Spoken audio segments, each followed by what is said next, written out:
So I was an engineer in Albuquerque, and I had left my job at the national lab to start an engineering firm with a few friends of mine. And I thought that would be the answer to my discontent of engineering. I thought I just need to be working for myself. But as I started doing that, it was a little bit better, but I still wasn't happy. This was not the life I wanted. This was not the job I wanted to be doing. I was on the go 24/7, traveling 3 weeks out of the month and just really kind of looking for a way out. I was thinking, what is my exit strategy? And then cancer hit and I got my answer. Everything came to a screeching halt. I decided to quit the job. Even though it was partly my company, I decided to just quit because I didn't feel I could heal with stress, the stress of having to do a job that I did not want to do every day. So I quit the job and I started focusing on me. I took those engineering skills and started researching how to heal myself naturally, how to get out of this life I had created for myself and into a healthy, happy lifestyle.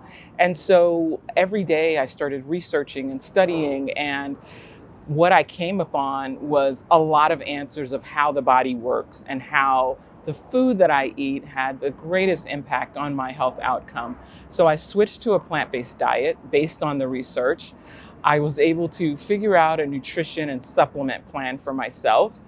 And the main thing that really changed was I started putting myself first. I started taking time for me and what was most important for me. I started saying no to all the things that I didn't want to do but felt obligated to do anyway.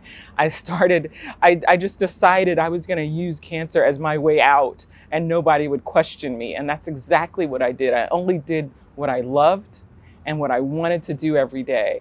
And I found ways to calm myself through meditation and visualization to get rid of that fear, the fear of failure, the fear of failing to heal myself, the fear of failure in general. And I found a completely new life from this cancer, which turned out to be an incredible blessing. So I've said many times that thyroid cancer was my way out and my blessing into a new life. And so I've put together this course and these videos to talk about just how I did that. And I'm so excited to share them with you because it's one of the most powerful things you can do is to take charge of your life, take charge of your health, and create health and a new life that you're going to absolutely love. So wherever you are in your journey right now, know that there's a better way if you're not happy with it and a way to create health, happiness, and abundance.